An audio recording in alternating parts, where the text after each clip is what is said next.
මේ ලෝකේ පිළි අරගෙන තියෙන එහෙම නැත්නම් අති සාර්ථකයි කියන එකම විසඳුම මේ එන්නත් කරන්නේ. සියලු දෙනා අනිවාර්යෙන් එන්නත් ගහන්න ඕන ඔබේ හෘද සාක්ෂිය කෙසේ වෙතත් කියන්න නම් මේ වගේ වෙලාවක මේ රටේ මිනිස්සු මරණ වෙලාවක ඒ දේ ක්‍රියාවට නැංවීමට නීතියක් යොදවන එක සාධාරණ නැත් අපි මේක නීතිගත කරනවා. මගේ ශරීරයේ ඇතුළට ගහගන්න බෙහෙත ඖෂධය මම නිදීරණය කරන්නේ. එතකොට දැන් ගැටලුවක් වෙනවා. අපි හිතමු අසාධ්‍ය රෝගියෙක්. අපි කිසියම් රෝහලක ප්‍රතිකාර ලබන වෙලාවක දැන් රෝගියාට ඔක තීරණය කරන්න වෙලාවක් නැහැ නේ. එතකොට වෛද්‍යතුමාට තීරණය කරන්න පුළුවන් නේ. වෛරස් පිළිබඳ විශේෂඥ මහාචාර්යතුමාලා කියනවා වැක්සින් එක ගත්තත් නැතත් මේ රෝගේ ස්ප්‍රෙඩ් වෙනවා. ඒකේ වෙනසක් නැහැ කියලා. එතකොට කොහොමද වැක්සින් එක නොගත්ත කෙනා තෝරගෙන අර සීමාවලට ලඝු කරන්නේ? ඔබතුමා කියවනේ මේ බාරකාරීත්වයක් ගැන. එතකොට ඊළඟ පරම්පරාවේ බාරකාරීත්වය මේ වර්තමාන ආණ්ඩුවට තියෙනවා නේද? ඒ බාරකාරීත්වය ගැන හිතලා අපි හිතමු අධ්‍යාපනය ගැන පාසල් ටික වැහිලා තියෙන්නේ. එතකොට බාරකාරීත්වය යටතේ ළමයින්ගේ අධ්‍යාපනය අපි ලබා දෙන්න ඕනේ. ළමයි ගැන අපි හිතනවා.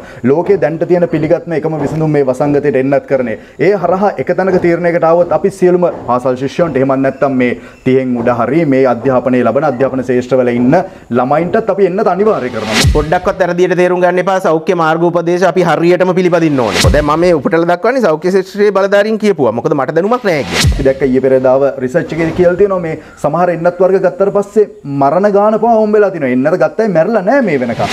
ඒ ගරු ඉනිසකාරතුමාලා පැහැදිලිව කියනවා රජය කියන්නේ ජනතාවගේ අයිතිකාරය නෙමෙයි බාරකරු. දැනට නැහැ කියන්නේ වගකීම ඉවත් කිරීමේ වගන්තියක්. පසුව විය හැකිනේ. තමන්ගේ මව් රටේ පොදු ස්ථානවල අඩිය තියන්න ඇවිදගෙන යන්න භුක්ති විඳින්න නිදහස සාමාන්‍ය ජනතාවට තියෙනවා. දැන් අපි මේ දැනට අපි හොඳයි කියලා හිතන පිළිගන්න ක්‍රමවේදය අපි කරන් යනවා. හැබැයි ඊට වඩා ඕනම හොඳ යෝජනාවකට සවන් දෙන්න මා සූදානම් කියලා එතුමා කියනවා. එතකොට නිවේදකතුමා අහනවා මේ ඔබ කියන්නේ WHO එකටත් වඩා ඔබට තුමාට පුළුවන්ද කියලාද කියලා. එතකොට ගරු අමාත්‍යතුමා කියනවා නෑ නෑ මේ එයාගේ නම කියලා ඔහොම කියන්න එපා. අවතක්සේරු කරන්න එපා. අපේ රටේ ඉන්නව දක්ෂයෝ. ශ්‍රී ලංකා ශ්‍රේෂ්ඨාධිකරණයේ ගෞරව බහුමානයෙන් දිවුරුම් දුන්න දැනට අවුරුදු 17කට කලින් නීතිඥවරයෙක් ලෙස මගේ තියෙන පිරිසිදු අයිතියයි මම මේ භුක්ති විඳින්නේ. මට මේකේ නීතිමය පැත්ත කතා කරන්න තියෙනයි. කොවිඩ් මර්ධනය වෙනුවෙන් යන කිසිදු වැඩපිළිවෙලකට අපේ අබමල් රේණුවක විරෝධයක් බාධාවක් නැහැ. අපිට එහෙම කරන්නත් බෑ.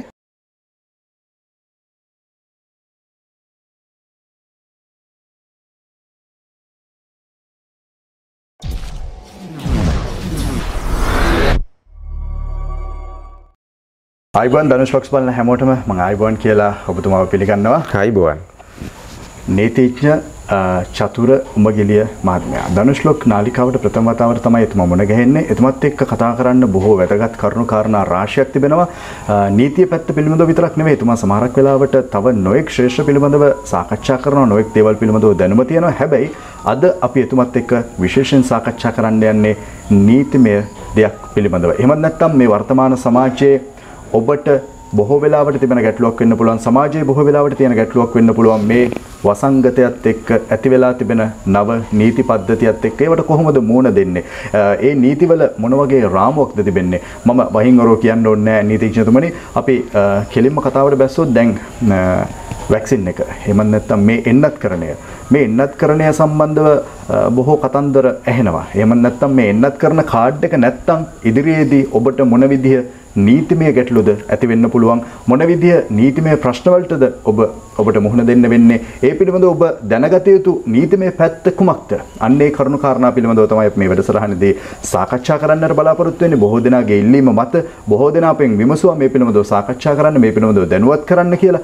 ඒ හින්දා තමයි අපි කතා බහ මේ විදිහට ආරම්භ කරන්නේ නීතිඥතුමනි අපි කතාව ආරම්භ කරමු දැන් හැමෝම දන්න විදිහට සැප්තැම්බර් 15 නිසා මේ සැප්තැම්බර් 15 වෙනිදා කියන දවසෙන් පස්සේ එන්නත් කරණයට යොමු නොවුණු කට්ටිය එහෙම නැත්නම් මේ එන්නත් කරණයේ නිකුත් කරන කාඩ් එක ළඟ නැති කට්ටියට පොදු ස්ථානවලට යෑමට නොහැකි. එහෙම නැත්නම් අන්න ඒ වගේ කතාවක් එනවා. ඒ වගේ දෙයක් සමාජයේ තියෙනවා. මේ හින්දා සමහර කෙනාට ජනතාව පොඩ්ඩක් බය වෙලා ඉන්නවා. අපි වැක්සින් එක කරගත්තේ නැත්නම් අපිට 15 වෙනිදාන් පස්සේ යන්න බැරිද පොදු ස්ථානවලට එහෙම නීතියක් රටේ තියෙනවද නීතියක් ගේන්න පුළුවන්ද ඒ වගේ මොකද්ද මෙතන තියෙන දේ අපි එතනින් කතාව ආරම්භ කරමු ආයිබෝන් සුබ දවසක් සියලුම දෙනාට ධනුෂ්ක මහත්මයා ඇතුළු සියලු දෙනාට සුබ දවසක් සුබ කාලයක් කියන්න හොඳම වෙලාවක් මේ මොකද මේ සංගතයෙන් හැමදෙනාම පීඩාවටපත් වෙලා ඉන්නේ පුජ්‍යලයක් වශයෙන් පවුලක් වශයෙන් ගමක් වශයෙන් දිස්ත්‍රික්කය පළාතක් රටක් සහ ලෝකයක් වශයෙන් තේවන් මොහොතක අපි කතා කරන්නේ බොහොම වගකීමෙන් අපි සියලු දෙනා කතා කළ යුතුත් වෙනවා මම මුලින්ම කියන්න කැමතියි දැන් අපේ රජය රජය කියන්නේ ආණ්ඩුව පමණක් නොවේ.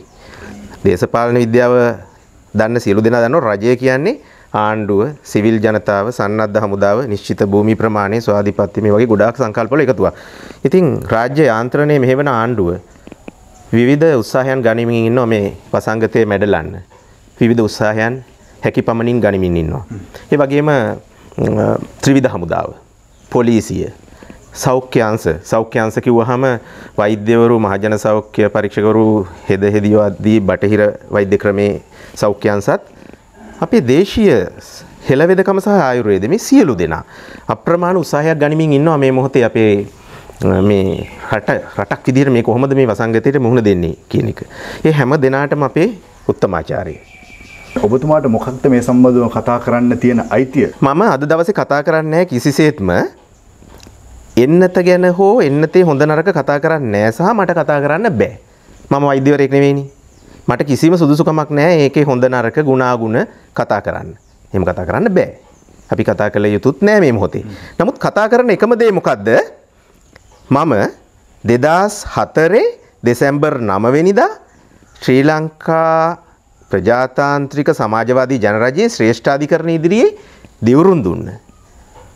ත්‍රිපුද්ගල විනිසුරු මඩුල්ලක් ඉදිරියේ දිවුරුම් දුන්න ශ්‍රේෂ්ඨාධිකරණයේ නීතිඥවරයෙක් වශයෙන් මේ පිළිබඳ නීතිමය සිද්ධාන්ත කතා කරන්න මට පිරිසිදු අයිතියක් තියෙනවා. ඒ අයිතිය ගැන එම නීතිමය පසුබිම ගැනයි අපි කතා කරන්නේ. එහෙමනම් අපි කතාව ආරම්භ කරමු. මට විනාඩි 5ක් ඕනේ මේකේ පසුබිම පැහැදිලි කරන්න. දෙවනුවත් මම දැන් අයිත්මත් කියනවා මේ රටේ කොවිඩ් මර්ධනය වෙනුවෙන් යන කිසිදු වැඩපිළිවෙලකට අපේ අබමල් රේණුවක විරෝධයක් බාධාවක් නැහැ. අපිට එහෙම කරන්නත් බෑ. සත්භාවයෙන් හැම කෙනාම විවිධ ක්‍රම ඔස්සේ මේකේ නියැලෙලා ඉන්නවා. ඒක නෙමෙයි ප්‍රශ්නේ. අපි කතා කරන්නේ වෙන ප්‍රශ්නයක්. කෙනෙක්ට බලෙන් බෙහෙතක් දෙන්න පුළුවන්ද කියන එක. ඒකට එන්න අපි මේකේ නීතිමය පසුබිම බලාගෙන එන්න ඕන. මේ වැඩසටහනට සවන් දෙන සියලු දෙනාගෙන් මම ඉල්ලා සිටිනවා ඉවසීමෙන් විනාඩි 5ක් අහන් ඉන්න කියලා. ඒතකොට අපේ රටේ ඉහළම නීතිය මොකද්ද? නීති කොතෙකුත් තියෙනවා. නීති කොතෙකුත් තිබ්බට ඉහළම නීතිය තමයි ශ්‍රී ලංකා ප්‍රජාතාන්ත්‍රික සමාජවාදී ජනරජයේ ආණ්ඩු ක්‍රම ව්‍යවස්ථාව. 78 ආණ්ඩු ක්‍රම ව්‍යවස්ථාව තමයි වර්තමානයේ ක්‍රියාත්මක වෙන්නේ. සංශෝධන 20ක් වෙලා ක්‍රියාත්මක වෙන්නේ. එතකොට මේ ආණ්ඩු ක්‍රම ව්‍යවස්ථාවේ පූර්විකාවේ සඳහන් වෙනවා. ආණ්ඩු ක්‍රම ව්‍යවස්ථාව ආරම්භ කරන තැනම සඳහන් වෙනවා. ශ්‍රී ලංකා ප්‍රජාතාන්ත්‍රික සමාජවාදී ජනරජයේ උත්තරීතරම නීතිය ලෙස මෙම ආණ්ඩු ක්‍රම ව්‍යවස්ථාව පනවම්හ කියලා. ඒ කියන්නේ අනිකුත් හැම නීතියක්ම ආණ්ඩු ක්‍රම ව්‍යවස්ථාවට වඩා පහළින් තියෙනවා. දණ්ඩ නීති සංග්‍රහය වේවා, සිවිල් නඩු විධාන සංග්‍රහය වේවා, ආයතන සංග්‍රහය, මුදල් රෙගුලාසි, නිරෝධායන ආඥා පනත, ප්‍රතිශක්තිකරණ ආඥා පනත පමණක් නොවේ. රටක හදිසි තත්වයකදී අතිගරු ජනාධිපතිවරයා විසින් පැනවිය හැකි හදිසි නීති රෙගුලාසි පවා තියෙන්නේ ආණ්ඩු ක්‍රම ව්‍යවස්ථාවට යටත්ව. දැන් මට ඒක පොඩ්ඩක් පැහැදිලි කරගන්න අවස්ථාව දෙන්න. ආණ්ඩු ක්‍රම ව්‍යවස්ථාවේ 4 වෙනි ව්‍යවස්ථාව මම පොඩ්ඩක් පැහැදිලි කරනවා. මුලින්ම කියන්න ඕන ආණ්ඩු ක්‍රම ව්‍යවස්ථාවේ එක් වගන්ති හඳුන්වන්නේ ව්‍යවස්ථා කියලා. ආණ්ඩු ක්‍රම ව්‍යවස්ථාවේ වගන්ති හඳුන්වන්නේ ව්‍යවස්ථා කියලා. ඊට පස්සේ මම වගන්ති කියලා හඳුන්වන්නේ ආණ්ඩු ක්‍රම ව්‍යවස්ථාවේ තියෙන ව්‍යවස්ථා වලට. හොඳයි. 4 වෙනි ව්‍යවස්ථාවේ 4 වගන්තිය තියෙනවා. ශ්‍රී ලංකා ජනරජයේ නීති සැදීමේ බලය තියෙන ව්‍යවස්ථාදායක බලය තියෙන්නේ පාර්ලිමේන්තුවට කියලා. ඒක පැහැදිලිනේ. 4A ව්‍යවස්ථාවේ තියෙනවා ඒ පනවන නීති ක්‍රියාත්මක කරන්න බලය තියෙන්නේ ජනරජයේ විධායක ජනාධිපතිවරයාට කියලා. ඒතර විධායක ජනාධිපතිවරයාට සහාය වෙන්න ඉන්නවා අමාත්‍ය මණ්ඩලයක් සහ රාජ්‍ය සේවයක්. ඒතර ඒ ඔක්කොම අයිති වෙන්නේ විධායකයට. ඊට පස්සේ 4A ව්‍යවස්ථාවේ තියෙනවා අධිකරණ බලය. අධිකරණ බලය කියන්නේ මොකද්ද? යුක්තිය පසිදලීම. ඒ කියන්නේ අර හදපු නීති හරියට ඉම්ප්ලිමන්ට් වෙනවද? හරියට ක්‍රියාත්මක වෙනවද කියලා බලන එක. ඒ බලය තියෙන්නේ අධිකරණයේ ශ්‍රේෂ්ඨ අධිකරණයේ ප්‍රමුඛ අධිකරණ සහ විනිශ්චය අධිකාර වලට. එතකොට දැන් සුවිශේෂීම තැන 4A ව්‍යවස්ථාව. 4A කියන ව්‍යවස්ථාව 4A කියන ව්‍යවස්ථාවේ සඳහන් වෙනවා ආණ්ඩු ක්‍රම ව්‍යවස්ථාවෙන් පිළිගෙන ඇති මූලික අයිතිවාසිකම්. තව ටිකකින් අපි කතා කරනවා මූලික අයිතිවාසිකම් ගැන. ආණ්ඩු ක්‍රම ව්‍යවස්ථාවෙන් පිළිගෙන ඇති මූලික අයිතිවාසිකම් වලට අර කලින් කියපු සියලුම පාලන ආයතන ගරු කරන්න ඕනේ, ආරක්ෂා කරන්න ඕනේ, වර්ධනය කරන්න ඕනේ කියලා. මොනවාද පාලන ආයතන? මම අර කලින් කියපු පාර්ලිමේන්තුව, ජනාධිපතිවරයා, අමාත්‍ය මණ්ඩලය, රාජ්‍ය සේවය, අධිකරණ. මේ පාලන ආයතන මූලික අයිතිවාසිකම් වලට ගරු කරන්න ඕනේ, ආරක්ෂා කරන්න ඕනේ, වර්ධනය කරන්න ඕනේ. ඒක තමයි ආණ්ඩු ක්‍රම ව්‍යවස්ථාවෙන් කියන්නේ. එපමණක් නොවේ. ඒ ව්‍යවස්ථාවෙම කියන ඒ වගන්තියම කියනවා මූලික අයිතිවාසිකම් යම් හේකින් සීමා කරනු ලබන්නේ නම් මූලික අයිතිවාසිකම් යම් විදිහකින් සීමා කරනවා නම් සීමා කළ හැක්කේ මේ ආණ්ඩු ක්‍රම ව්‍යවස්ථාවෙම කියන විදිහට පමණයි කියලා. ඒ කියන්නේ ආණ්ඩු ක්‍රම ව්‍යවස්ථාවෙම මූලික අයිතිවාසිකම් සීමා කරනවා නම් කරන්න ඕන විදිහ කියලා තියෙනවා. ඒ විදිහට විතරයි සීමා කරන්න පුළුවන්. වෙනත් කවර වූ හෝ නීතියකින් සීමා කළ නොහැකි ආණ්ඩු ක්‍රම ව්‍යවස්ථාවෙන් මිනිසුන්ට දුන්න මූලික අයිතිවාසිකම්. ඒ ටික කියන්නේත් ආණ්ඩු ක්‍රම ව්‍යවස්ථාවයමයි. හරිද? එතකොට අපි ඊට පස්සේ බලන්න ඕනේ මොනවාද මූලික අයිතිවාසිකම් කියලා. මූලික අයිතිවාසිකම් අපි බලනකොට ආණ්ඩු ක්‍රම ව්‍යවස්ථාවේ 3 වෙනි පරිච්ඡේදය මූලික අයිතිවාසිකම් සම්බන්ධයෙන් අදාළ වෙනවා. ආණ්ඩු ක්‍රම ව්‍යවස්ථාවේ 3 වෙනි පරිච්ඡේදය කියන්නේ ආණ්ඩු ක්‍රම ව්‍යවස්ථාවේ 10, 11, 12, 13, 14, 15, 16, 17 කියන වගන්ති ටික. මේ ව්‍යවස්ථා ටික. ඒතකොට ආණ්ඩු ක්‍රම ව්‍යවස්ථාවේ මූලික අයිතිවාසිකම් අපිට හඳුන්වා දීලා තියෙනවා මොනවද මේ රටේ මිනිසුන්ට තියෙන මූලික අයිතිවාසිකම් කියලා. මේ මූලික අයිතිවාසිකම් 10, 11, 12, 13, 14 කියන ව්‍යවස්ථා පහේ විග්‍රහ කරලා තියෙනවා. ওই මූලික අයිතිවාසිකම් වර්ග දෙකක් තියෙනවා ධනුෂ්ක මහත්මයා.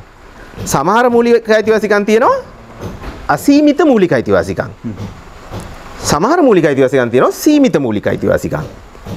කියන්නේ අසීමිත මූලික අයිතිවාසිකම් කියන්නේ මොනම විදිහකින්වත් සීමා කිරීමකට ලක් කළ නොහැකි මොනම විදිහකින්වත් සීමා කිරීමකට ලක් නොකර මිනිස්සුන්ට ලබා දිය යුතු මූලික අයිතිවාසිකම්. ඔය මූලික අයිතිවාසිකම් වලට තියෙන සීමා ගැන සඳහන් වෙන්නේ ආණ්ඩු ක්‍රම ව්‍යවස්ථාවේ 15 වෙනි වගන්තියේ 15 වෙනි ව්‍යවස්ථාවේ. මේ 10 ඉඳන් 14 වෙනකම් ව්‍යවස්ථාවල දෙන අයිතිවාසිකම් සීමා කරලා පෙන්නන්නේ 15 වෙනි ව්‍යවස්ථාවේ. හැබැයි ඔය මම කියන අසීමිත අයිතිවාසිකම් අර 15 වෙනි ව්‍යවස්ථාවෙන් සීමා කරලා නැහැ. මොනවද මේ මූලික අයිතිවාසිකම්? සීමා කරපු නැති මූලික අයිතිවාසිකම්. ඊට කලින් මම ධනුෂ්ක මහත්තයා දෙයක් කියන්න ඕන. අපිට අයිතිවාසිකම් තියෙනවා. ඒ අයිතිවාසිකම් භුක්ති විඳින්න පුළුවන් එක්තරා සීමාවකට යටත්ව බොහෝ විට. බොහෝ අයිතිවාසිකම්. දැන් ඔය ගැන ප්‍රසිද්ධ කියමනක් තියෙනවනේ. අපිට අපේ අතේ තියෙන හැරමිටිය වනන්න පුළුවන්. හැබැයි මේ හැරමිටිය වැනීමේ අයිතිය අනික් කෙනාගේ නහය ගාවින් කෙලවර වෙනවා.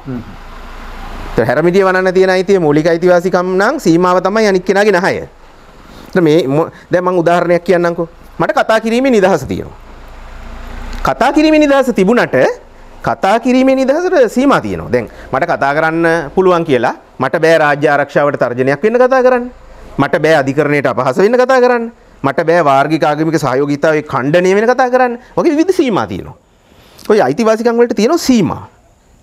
ඒ සීමා තියෙන්නේ 12, 13, 14 කියන වගන්ති වලින් හඳුන්වා දුන්නු අයිතිවාසිකම් වලට පමණයි. මේක පැහැදිලි කරගන්න ධනුෂ්ක මහත්මයා අහන සියලු දෙනාට මම කියන්නේ 12, 13, 14 කියන ව්‍යවස්ථා වලින් දුන්න අයිතිවාසිකම් වලට සීමා තියෙනවා 15 වෙනි ව්‍යවස්ථාවෙන් සීමා කරලා තියෙනවා. විවිධ නිර්ණායක යටතේ. හැබැයි 10, 11 කියන ව්‍යවස්ථා දෙකෙන් දුන්න අයිතිවාසිකම් වලට කිසිම සීමා කිරීමක් ආණ්ඩු ක්‍රම ව්‍යවස්ථාවේ 15 වෙනි ව්‍යවස්ථාවෙන් කළා නැහැ. දැන් අපි අපේ ප්‍රස්තුතයට මාතෘකාවට එනවා නම් එන්න ඕන අසීමිත අයිතිවාසිකම් මොනවද කියන එකනේ. එහෙනම් අපි කතා කරමු අසීමිත අයිතිවාසිකම්. 5ක් තියෙනවා. ආණ්ඩු ක්‍රම ව්‍යවස්ථාවේ 10, 11 ව්‍යවස්ථා දෙකේ වගන්ති දෙකේ සඳහන් අයිතිවාසිකම් 5ක් තියෙනවා අසීමිත අයිතිවාසිකම්. මොනවාද මේ අසීමිත අයිතිවාසිකම්? ඔව්. හෘද සාක්ෂියේ නිදහස. සිතීමේ නිදහස. ආගමික නිදහස.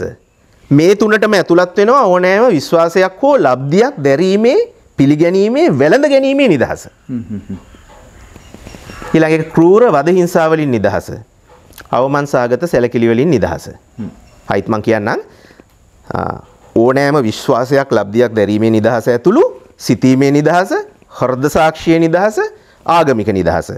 ක්‍රූර වද හිංසා වලින් නිදහස, අවමන්සාගත සැලකිලි වලින් නිදහස. මේ වගන්ති පහ මේ අයිතිවාසිකම් පහ 10, 11 වගන්ති වල තියෙන 10, 11 ව්‍යවස්ථා වල තියෙන ඒවට කිසිම සීමා කිරීමක් ආණ්ඩු ක්‍රම ව්‍යවස්ථාවේ 15 වෙනි ව්‍යවස්ථාවේ සඳහන් වෙන්නේ නැහැ. එහෙනම් දැන් අපි මෙහෙම හිතමු. මගේ හෘද සාක්ෂිය අනුව මට දේශීය වෙදකම විශ්වාස නම් මගේ සිතීමේ නිදහස අනුව මට ඕනෑම විශ්වාසයක් ලබ්ධියක් දැරීමේ නිදහස අනුව මට මගේ බෙහෙත් ක්‍රමය තීරණය කරන්නේ මම එතකොට ආයුර්වේද ක්‍රමය හෝ දේශීය හෙළවෙදකම හෝ විශ්වාස කෙනාට එම විශ්වාසය අනුව ඖෂධ ගැනීමත් බටහිර වෛද්‍ය ක්‍රමය අනුව කටයුතු කරන කෙනාට ඒ විශ්වාසය අනුව එන්නත ගැනීමටත් එක හා සමාන අයිතියක් තියෙනවා. ඒක මොකද ආණ්ඩු ක්‍රම ව්‍යවස්ථාවෙන් තහවුරු කරපු අයිතියක්. දැන් ඔබතුමා අහයි එහෙමනම් මොනම තත්වයක් යටතේවත් ඔය අයිතිවාසිකම වෙනස් නීතියක් හදන්න බැරිද කියලා. දැන් ඔකනේ අහන්නේ. ඒක අහනවනේ අනිවාර්යෙන්. දැන් පැහැදිලිව මතක තියාගන්න ඕනේ මේ ශ්‍රී ලංකා ප්‍රජාතාන්ත්‍රික සමාජවාදී ජනරජයේ උත්තරීතර නීතිය වන ආණ්ඩු ක්‍රම ව්‍යවස්ථාව අනිත් හැම නීතියටම වඩා උත්තරීතරයි.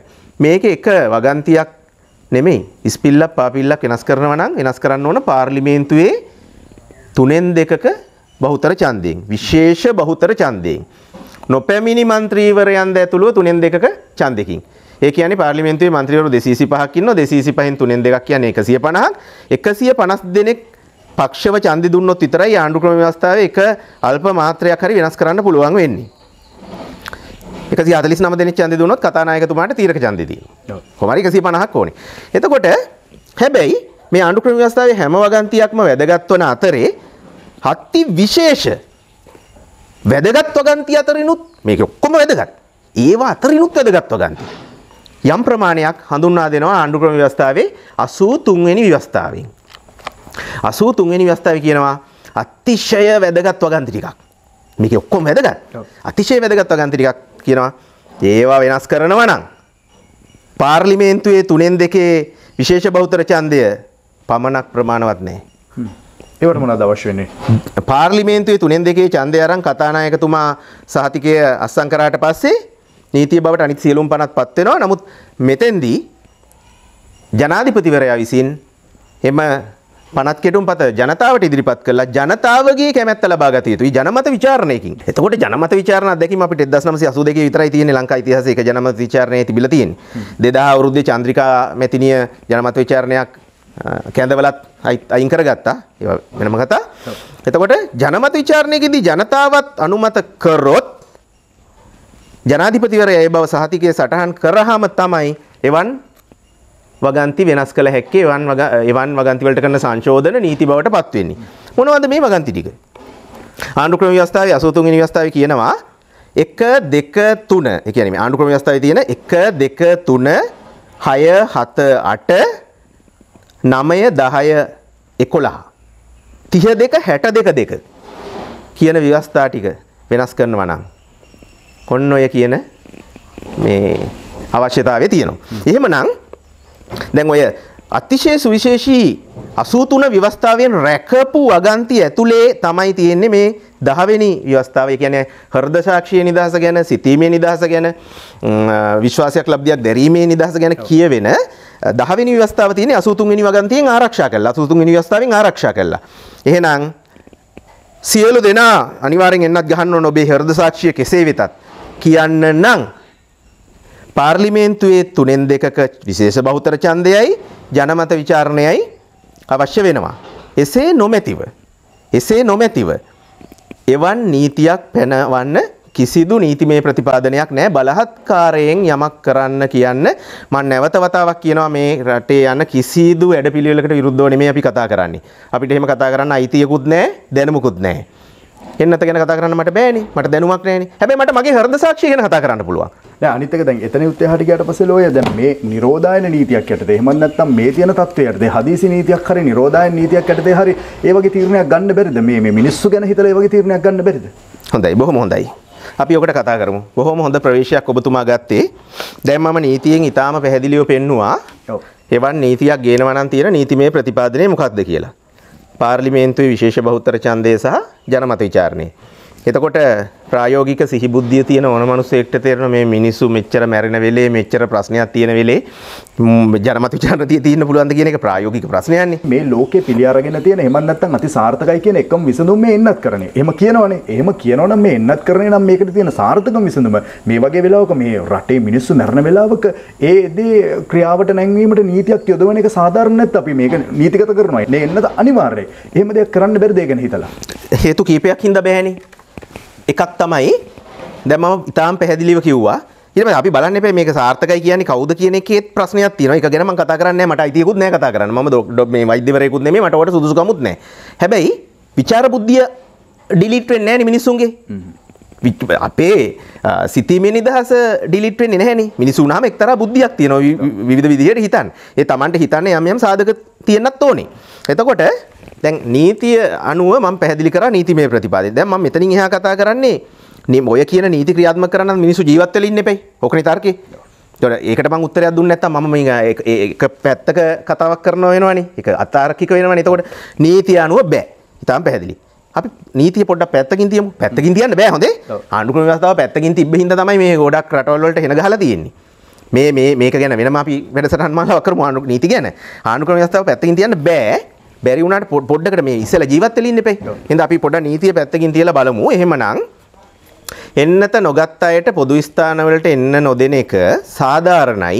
අවම වශයෙන් එන්නත නොගත්ත කෙනා රෝග වාහකයෙක් නම් ඔබතුමාට මං කියන තර්කය පැහැදිලි ඇතිනේ. නීතිය පැත්තක තියන්නකෝ පොඩ්ඩක්. එන්නත නොගත්ත හින්දා මේ මිනිස්සයා පොදු ස්ථානවලට ආවම මෙයා ස්ප්‍රෙඩ් කරනවා නම් මේක.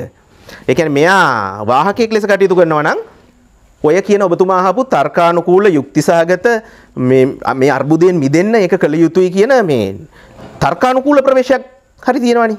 යුක්තිසහගත හරි. එතකොට මම ඔක පැහැදිලි කරනවා වෙන රටවල් ගත්තට පස්සේ මේ වෙන රටවල් වල සාර්ථක වෙලා තියෙනව නේද? සමහර රටවල් මම හිතන්නේ මේ මාධ්‍යෙන් කතා කරන දේවල්. සමහරු කියනවා මේ වෙද්දී ජයවර්ධනපුර විශ්වවිද්‍යාලයෙන් එන රිසර්ච් වල ප්‍රතිඵල අනුව එහෙම නැත්නම් වෙන රටවල ප්‍රතිඵල අනුව මේක අති සාර්ථක වෙලා තියෙනවා. මේ එන්නත ගත්තට පස්සේ මේක ව්‍යාප්ත වෙන්නේ නැහැ. එන්නත සමහර එන්නත් අපි දැක්ක ඊයේ පෙරේදාව රිසර්ච් එකේ කියලා තියෙනවා මේ සමහර එන්නත් වර්ග ගත්තට පස්සේ මරණ ගාන පවා හොම් වෙලා තියෙනවා. එන්නත ගත්තයි මැරලා නැහැ මේ වෙනකන්. මේ මරණ වෙලා නැහැ. එතකොට මෙහෙම කියනවා නම් මේ එන්නත තමයි අති සාර්ථකම කියනවා නම් එතනින් එහාට තව තර්කයක් ගොඩනගන්න පුළුවන්ද? ඒ කිව්වට ප්‍රායෝගික ලෝකේ යථාර්ථය මොකක්ද කියලා ඇස් වලට පේන දේකුත් තියෙනවනේ. දැන් මේ ලෝකේ බැලුවාම සාර්ථක වෙච්ච රටවල් තියෙනවා, අසාර්ථක වෙච්ච රටවල් තියෙනවා, සාර්ථක වෙලා ඉත් අසාර්ථක වෙච්ච රටවල් තියෙනවා. ඕවා ගැන මම කතා කරන්නේ නැහැ. ඔබතුමා කොහොම මාව එතෙන්ට පොළඹවන්න හැදුවත්. මොකද හේතුව මේ ධනුෂ්ක මහත්මයා මම වෛද්‍යවරයෙක් නෙමෙයි. මට අදාළ නැති ශාස්ත්‍රයක් ගැන මම කතා කරන්න යන්නේ නැහැ. හැබැයි ඔබතුමා ඕක ඇහුවාම සාමාන්‍ය වෛද්‍යවරයෙක් නොවුනට රිසර්ච් පේපර් තියෙනවා. ප්‍රායෝගික ඇස් දෙකට පේන දේකුත් තියෙනවා. ලෝකේ එන්නත සාර්ථක වූ බවට උදාහරණයක් ඕන තරම් කියන්න පුළුවන්. අසාර්ථක වෙච්ච බවට රටවලුත් තියෙනවා. සාර්ථක වෙලා නව චක්‍රයකින් පටන් ගත්ත රටවලුත් තියෙනවා. අපි ඕක ගැන මම කතා කරන්නේ. ඒ හින්දා ඒක මේ අලුත් අත්දැකීමක් නෙමේ මේක හැමෝටම. ඒතර කවුරුවත් කියන දෙයක්ම පිළිගන්න ඕනි කියලා අපිට මතවාදයක් ගොඩනගන්න බැහැ කියන එකයි මගේ පෞද්ගලික මතය. ඒක මගේ පෞද්ගලික මතය. මම ඒව ගැන මොකුත් කතා කරන්න යන්නේ නැහැ. මේ වාර්තාවල ගුණ මට අයිතියකුත් නැහැ. මට දැනුමකුත් නැහැ. හැබැයි මම දෙවෙනි පාරක් කියනවා. ශ්‍රී ලංකා ශ්‍රේෂ්ඨාධිකරණයේ ගෞරව බහුමානයෙන් දිවුරුම් දුන්න දැනට අවුරුදු 17කට කලින් නීතිඥවරයෙක් ලෙස මගේ තියෙන පිරිසිදු අයිතියයි මම මේ භුක්ති විඳින්නේ. මට මේකේ නීතිමය පැත්ත කතා කරන්න තියෙන අයිතිය. එතකොට ඒක එහෙම වෙද්දී 2021 මම මේ මූලාශ්‍ර කියන්නේ ඕන කෙනෙක්ට හොයලා බලන්න. දැන් බුදුබණිත් කියන්නේ ඒහි පාක්ෂික ගුණයනේ. ඒව බලව ඇවිල්ලා හොයා බලන්න. මේක විවෘත වෙන්න ඕන. গুপ্ত දේවල් තියෙන විදිහක් නැහැ. 2021 අගෝස්තු 6 මේ මාසේ අගෝස්තු 6 සිරස දවස වැඩසටහනට එනවා. සිරස දවස වැඩසටහනට එනවා. ඕන කෙනෙක්ට බලන්න පුළුවන් YouTube ගිහින් මම මේ කියන එක. සිරස දවස වැඩසටහනට එනවා වෛරස් පිළිබඳ මහාචාර්ය රාගම ශුද්‍ර ජීව විද්‍යාපීඨයේ මහාචාර්යතුමා නම කියන්නේ මම. එතුමා එනවා. ඒ වැඩසටහනේ 15 වෙනි සහ 16 වෙනි මිනිත්තුව බලන්න කියලා මම ආරාධනා කරනවා. YouTube ගිහිල්ලා හරි. 15 වෙනි සහ 16 වෙනි මිනිත්තුවේ නිවේදකතුමා ප්‍රශ්න කරනවා එතුමාගෙන් දැන් මේ එන්නත ගත්ත කෙනාගෙන් කාටවත් රෝගේ බෝ වෙන්නේ නැද්ද කියලා. අර මං කියපු තර්කය. එතුමා පැහැදිලිව කියනවා එන්නත ගත්තයි නොගත්තයි කියලා නැහැ. එයාටත් රෝගේ බෝ වෙනවා. එයාගෙන් අනිත් අයටත් රෝගේ බෝ වෙනවා කියලා. ඒ කියන්නේ එන්නත ගත්ත කෙනෙක් වේවා නොගත්ත කෙනෙක් වේවා පොදු ස්ථානයකට ගියොත් එයාගෙන් අනිත් අයට රෝගේ බෝ වීමේ කිසිදු විශේෂයක් එන්නත ගත්තයි නොගත්තයි කියලා නැත කියලා. කරුණ එසේ නම් දැන් පොදු ස්ථානයකට එනකොට එන්නත ගහපු එක බලලා සීමාවක් පැනවීමේ එකම තර්කානුකූල ප්‍රවේශය නීතිය පසෙක තිබුවත් එකම තර්කානුකූල ප්‍රවේශය තමයි එයා රෝගවාහකෙක්. ඒක පොදු සමාජයට කරන අගතියක්. එහෙමනම් අපිට නීතිය පොඩ්ඩක් අපිට නීතිය ගැන සංගවලා හරි එකඟ වෙන්න පුළුවන් නේ. නමුත් එහිත් කිසිදු විශේෂයක් නැත්තම් එන්නත ගත්තයි නොගත්තයි කියලා නැහැ රෝගවාහකයෙක් වීමේ කිසිම වෙනසක් නැත්තම් අපිට ඊටාම් පැහැදිලි නීතිය නෙමෙයි තර්කානුකූල හෝ යුක්තිසහගත පදනමක්වත් නැහැ එන්නත නොගැනීම මත පොදු ස්ථානයකට ඒම සීමා කරන්න. එතකොට මිනිස්සු හිතන්න පුළුවන් එහෙනම් නීතියනොත් කරන්න බැරි නම් තර්කානුකූල යුක්තිසහගත බවකුත් නැත්නම් එවන් නීතියක් පැනවීමේ මොකද්ද තිබිය හැකි හේතුව කියලා. මම ඒව ගැන කතා කරන්නේ නැහැ මොකක්වත්. එතකොට තව දෙයක් ඔබතුමාට මම කියනවා. 2021 අගෝස්තු 9 හිරු ටීවී සලකුණ වැඩසටහනට එනවා සෞඛ්‍ය ශාස්ත්‍රයේ බලධාරියෙක් වන වෛද්‍යවරයෙකුයි එක්තරා සෞඛ්‍ය ශාස්ත්‍රයේම එක්තරා වෘත්තීය සමිතියක සභාපතිවරයෙකුයි. මේ දෙන්නත් එක්ක හොඳ සංවාදයක් කරනවා. ඒකෙදි 1:18 වෙනි මිනිත්තුවේදී පැයකුත් 18 වෙනි මිනිත්තුව බලන්න. 2021 අගෝස්තු 9 සඳුදා රාත්‍රී 10:00 හිරු ටීවී සලකුණ පැය පසුවී මිනිත්තු 18 වෙනි මිනිත්තුව බලන්න. එතෙන්දී කියනවා ඒ සෞඛ්‍ය ශාස්ත්‍රයේ බලධාරියෙක් වන වෛද්‍යතුමා සමහර විට අපිට වැක්සින් එක දැන් 1-2 ගහලා දැන් සමහර රටවල් 3 වෙනි වැක්සින් එකට යනවනේ. අවුරුදු පතා වුණත් ගහන්න වෙන්න පුළුවන් කියන වගේ අදහසක් දක්වනවා පැයකුත් 18 වෙනි මිනිත්තුවේදී.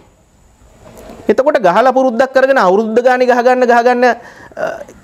යන්න පුළුවන් කියලාත් කියවෙනවා. දැන් මම මේ උපටල දක්වන්නේ සෞඛ්‍ය ශාස්ත්‍රයේ බලධාරීන් කියපුවා. මොකද මට දැනුමක් නැහැ ඒක ගැන. ඒක එක පැත්තකින්. එම වැඩසටහනේම පැයක් ගත වෙලා 22 වෙනි මිනිත්තුවේදී අහනවා ප්‍රශ්නයක් නිවේදකතුමා අපි දැන් මේක බලෙන් හරි දෙන්න බැරිද මිනිස්සුන්ට කියලා එන්නත. ඉතා පැහැදිලිව, ඉතා නිවැරදිව අර වෛද්‍යතුමා සෞඛ්‍ය ශාස්ත්‍රයේ බලධාරීත්වයක් උසුලන වෛද්‍යතුමා කියනවා එන්නතක් හෝ බෙහෙතක් හෝ කිසිවෙකුට බලෙන් දෙන්න බෑ කියලා. ඒක තමයි ඇත්ත කතාව. වෛද්‍ය විද්‍යාවේ පිළිගත්ත ප්‍රමිතිය ඒක. එතකොට නියුරම්බර්ග් ගිවිසුම් වලින් පිළිගෙන තියෙන මානව හිමිකම ඒක. අපේ ආණ්ඩු ක්‍රම ව්‍යවස්ථාවෙන් තියෙන මානව හිමිකම ඒක. මගේ ශරීරයේ ඇතුළට ගහගන්න බෙහෙත ඖෂධය මම නිදීරණය කරන්නේ. දැන් එතකොට දැන් ගැටලුවක් වෙනවා. අපි හිතමු අසාධ්‍ය රෝගියෙක්. අපි කිසියම් රෝහලක ප්‍රතිකාර ලබන වෙලාවක දැන් රෝගියාට ඔක තීරණය කරන්න වෙලාවක් නැහැ නේ. එතකොට වෛද්‍යතුමාට තීරණය කරන්න පුළුවන් නේ. මම තමයි වෛද්‍යතුමා, මම තමයි බෙහෙත ගැන දන්නේ. මට ඕනි බෙහෙත මම දෙන්නේ. දැන් රෝගියා අසාධ්‍යයි. ඉතින් ඒ වගේ වෙලාවක නීතිය ගැන හොය ඉන්න විදිහක් නැහැ නේද? අර ජීවිතේ බේර ගන්න වෛද්‍යතුමාට ඕනි බෙහෙතක් දෙන්න පුළුවන් නේද? ඒකට ආසන්න බාරකාරත්වයේ නීතිය කියලා එකකුත් තියෙනවා. මම ඒක ගැන මුකුත් කතා කරන්නේ නැහැ. ඔතනින් එහා කතා කරොත් මම වෙන ශාස්ත්‍රයක් අතික්‍රමණය කරනවා. නමුත් පැහැදිලි නීතිමය තත්ත්වය මම කිව්වා. මම එතනින් එහා කතා කරන්නේ නැහැ. විවෘතව තියෙන ඕන කෙනෙක්ට මේව බලලා තේරුම් ගන්න.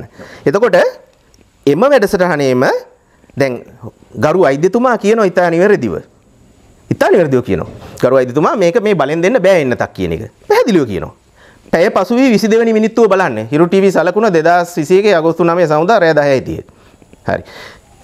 ඕකේ අනිත් පැත්තෙන් ඉන්නවනේ තව වෘත්තීය සමිතියක නායකයෙක් වෙන වෘත්තීය සමිතියේ සභාපතිතුමා.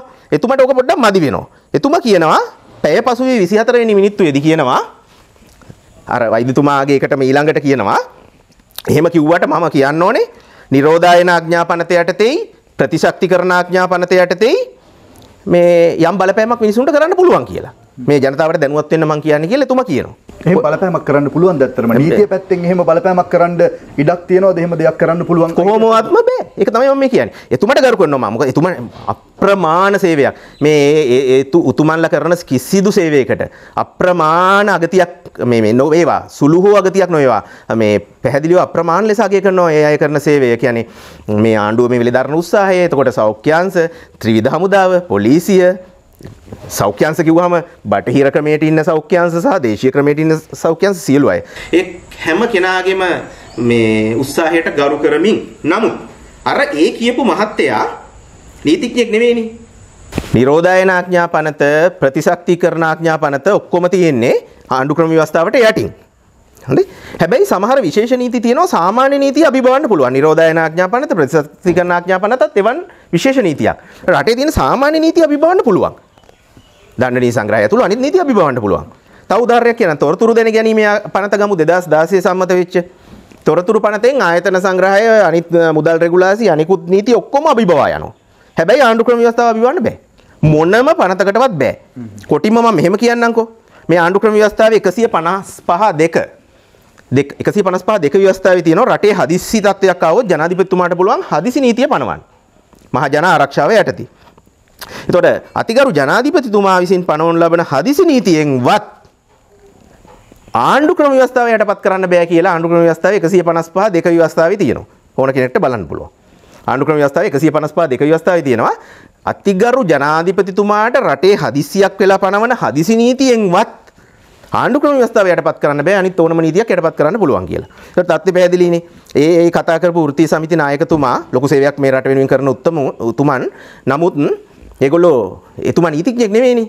එතුමාට නීති මම කතා කරන්නේ නැහැ නේ දැන් සෞඛ්‍ය ශාස්ත්‍රයේ දේවල් ගැනවත් එන්නත ගැනවත් කතා කරන්නේ මට කිසිම අයිතියකුත් නැහැ දැනුමකුත් නැහැ. ඒත් මම නීතිඥයෙක් විදිහට පැහැදිලිව කියනවා. නිරෝධායන පනතරවත් ප්‍රතිශක්තිකරණ ආඥාව පනතරවත් ආණ්ඩුක්‍රම ව්‍යවස්ථාව බිබවන්න බෑ. කිතාම් පැහැදිලි. ආණ්ඩුක්‍රම ව්‍යවස්ථාව බිබව යන්න බෑ.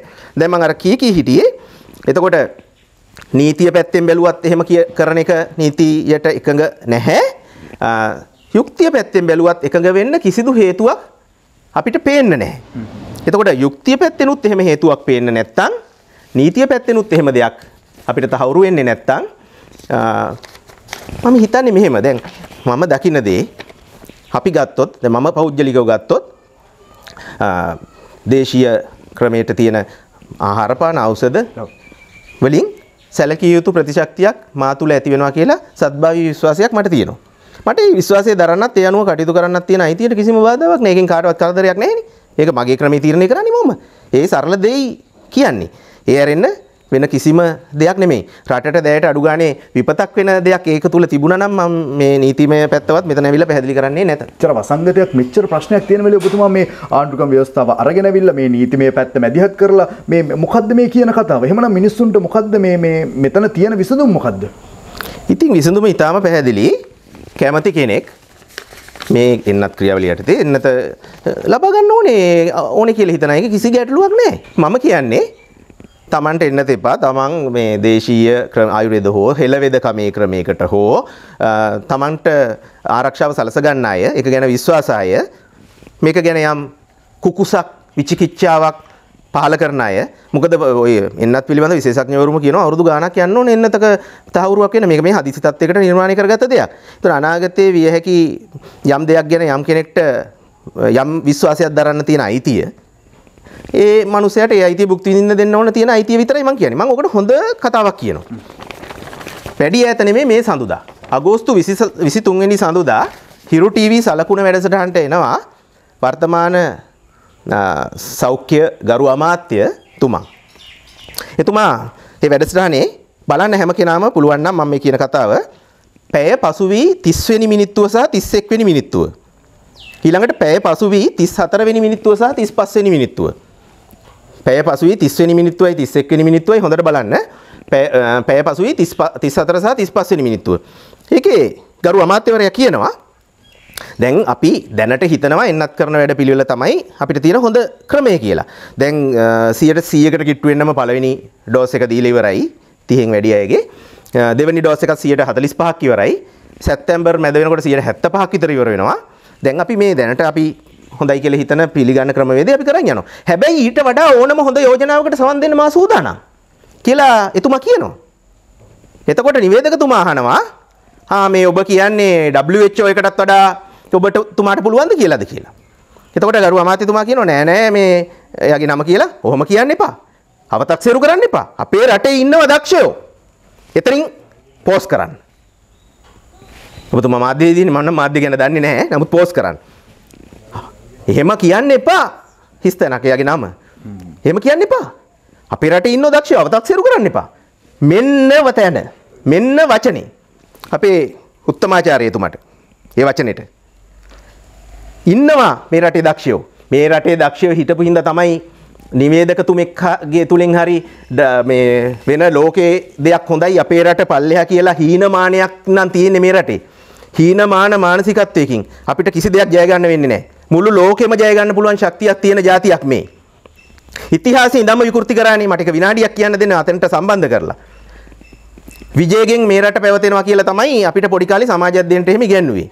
මම 8 වසරේදීත් අපේ සමාජ අධ්‍යයන ගුරුතුමිය එක්ක වාද කරා තර්ක කරා මම පිළිගන්නේ නැහැ විජේ ගැන. මොකද විජේ කියන්නේ ඉන්දියාවට එපා වෙලා පන්නපු සොරදෙටුවෙක් රත්තිඅදුකාරයෙක්. රත්තිඅදුකාරයෙක්ගෙන් පැවතෙන්නේ අපේ ජාතිය. අපේ ඇඟේ තියෙන කුවේණි ගිලේ. ඊට කලින් ආර්ය ජනතාවක් මේ රටේ හිටියා භූමිපුත්‍රයෝ. ඒක වෙනම තර්කයක්. එතකොට මෙන්න මේ தත්ත්වය තුල මිනිස්සු ඉන්නව නම් දීන මානසිකත්වයක අපේ රටේ වාරි කර්මාන්තය බැලුවාම ඒ වාරි කර්මාන්තවල තියෙන විශ්මය එතකොට අපේ රටේ ගොඩනැගිලි තාක්ෂණයේ පුරාණයේ තිබ්බ විශ්මය ඔය තියෙන ජනප්‍රවාද දඬු මොනර ඇතුළු සියලු දේවල් ගැන ඇත්ත හෝ ඇත්ත කියලා පිළිගන්න පුළුවන් සමහර දේවලුත් තියෙනවානේ. ඇහැට පේන්න තියෙනවා වාරිමාර්ග ක්‍රමය කොහොමද මේ ජල බැස්ම හැදුවේ හැතැම්මේට අඟල් ගාන දශම ගාන. එතකොට මේ කොහොමද මේ කළුගල් වලින් අසහාය මේ පිළිම නෙළුවේ? කළුගල් දිය කරලාද මේවා කරේ? මේවා විතරක් නෙමෙයි අපේ රටේ ස්වයං පෝෂිත ආර්ථිකයක් තිබ්බ බවට තියෙන අතීත සාධක. වදමල් පෙත්තෙන් එහි සුද කපන හාමුදුරු කෙනෙක් මගේ සීයා දැනුවත්ව ඉඳලා තියෙනවා. මගේ සීයා ආයුර්වේද සහ ජ්‍යොතිෂ විශාරදෙක් විදුහල්පතිතුමෙක්. එතුමාගේ මං එතුමාගේ පොත්වලින් මම දැකලා තියෙනවා වදමල් පෙත්තෙන් එහි සුද කපපු. එවන් ශ්‍රේෂ්ඨ ජාතියක්. නිවේදකතුමා දකිනවා පිටරටින් මොකක් හරි කිව්වොත් තමයි හරි. ලංකාවේ මිනිස්සු අඩු තැන කළා. මේ තියෙන දීන මානසිකත්වයේ හින්දා තමයි ධනුෂ්ක මහත්මයා අද මේ වෙනකොට ආයිබෝවන් කියලා උදේට සුබ උදෑසනක් කියලා කොන්දක් ඇතුව කියන්න පුළුවන් කී දෙනාටද කියන්නකෝ. good morning කියනවා morning කියනවා අරුත් සුන් ජීවිත ගත කරන මිනිස්සු. ඒ අරුත්සුන් ජීවිත ගත කරන හින්දාම තමයි අපිට අපල උපද්‍රව වැඩි. ඉතින් එවන් තැනක ගරු අමාත්‍යතුමාගේ ප්‍රවේශය අපි හෘදයාංගම වගේ කරනවා. මෙන්න අර වචනේ පෝස්ට් කරලා ඔබතුමා පෙන්වන්න මම කියනවට පුළුවන් නම් අර හිරු ටීවී වැඩසටහනේ මම අයික් කියනවා 8:23 පැය පසුවි 34 වෙනි මිනිත්තුවයි 35 වෙනි මිනිත්තුවයි. එහෙම අව탁සේරු කරන්න එපා. අපේ රටේ දක්ෂයෝ ඉන්නවා. ඒ ඔක්කොම පෙන්වලා දෙනවා නම් මම හරි සතුටුයි අලුත් ක්‍රමවේද කියලා. දෙයියනේ දැන් මේ හෙළ වෛද්‍යවරු එකතු වෙන්න.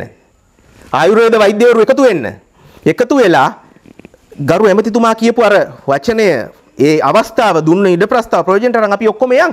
මේක බෙදිලා බෙන්න වෙලා ඉන්න වෙලාවක් නෙමෙයි.